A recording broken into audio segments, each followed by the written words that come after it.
Hello বন্ধুরা, তোমাদের জন্য একটা খুশির খবর আছে যে শফিককে খুব তাড়াতাড়ি জেল থেকে ছাড়া হচ্ছে।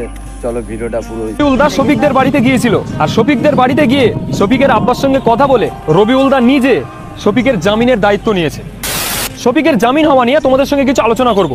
আমার ভিডিও শুরুবাতটা দেখেই তোমরা বুঝতে পেরেছো যে আজকের ভিডিওতে তোমাদেরকে কত খুশির খবর দিতে চলেছি। মানে শফিকের খুব শীঘ্রই জামিন হয়ে যাবে, আর কে জামিন করাচ্ছে সবকিছুই তোমাদের সঙ্গে বলবো। আর তারা নামের মেয়েটা, এই মেয়েটার কি জামিন হবে? এই মেয়েটা তো ছিল হোমে, এই মেয়েটার কি ছাড়া হবে? ডিটেলস তোমরা আজকের ভিডিওতে জানতে পারবে। আর একটা ভালো খবর, তোমরা অনেকে চাইছিলে যে শফিক পল্লীগ্রাম টিভিতে ফিরে যাক। তো শফিকের জামিন হয়ে যাবার পরে কিন্তু নিশ্চয়ই পল্লীগ্রাম টিভিতে ফিরে যাবে। কেন ফিরে যাবে, কি কারণ, সবকিছুই তোমরা আজকের ভিডিওতে জানতে পারবে। তো তোমাদেরকে বলবো প্লিজ তোমরা ভিডিওটা স্কিপ না করে দেখো। আশা করছি তোমাদের আজকের ভিডিওটা অনেক ভালো লাগবে। তো চলো আজকের ভিডিওটা শুরু করা যাক। গাইজ, আমি শফিককে নিয়ে প্রচুর ভিডিও বানিয়েছি, আর শফিক অ্যারেস্ট হয়ে যাবার পরে আমি কিন্তু অনেক ভিডিওতে বলেছি যে পুলিশ যদি কাউকে অ্যারেস্ট করে তো তাকে এমনি এমনি অ্যারেস্ট করে না, আর যদি অ্যারেস্ট করে তো তাকে এমনি এমনি ছেড়েও দেয় না, তাকে জামিন করাতে হয়। রবিউল দা শফিকদের বাড়িতে গিয়েছিল, আর শফিকদের বাড়িতে গিয়ে শফিকের আব্বার সঙ্গে কথা বলে রবিউল দা নিজে শফিকের জামিনের দায়িত্ব নিয়েছে। তো রবিউল দা শফিকের জামিনের দায়িত্ব নিয়েছে মানে নিশ্চিত শফিকের জামিন হয়ে যাবে। কারণ ভাই, জামিন করাতে গেলে কোনো পাওয়ার লাগে না, কিচ্ছু লাগে না, এটা লাগে।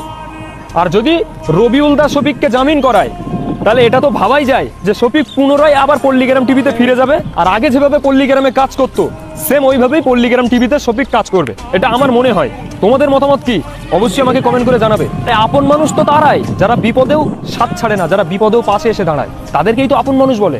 পল্লীগ্রাম টিভিতে যে শফিককে নিয়ে যে ভিডিওটা আপলোড হয়েছিল, এই কথাগুলো সত্য আমি এই কারণেই বলছি, কারণ এরকম বিপদের মধ্যেও পল্লীগ্রাম টিভির ওনাররা শফিকের পাশে এসে দাঁড়িয়েছে, আর সেই কারণেই ভালো বলেছি।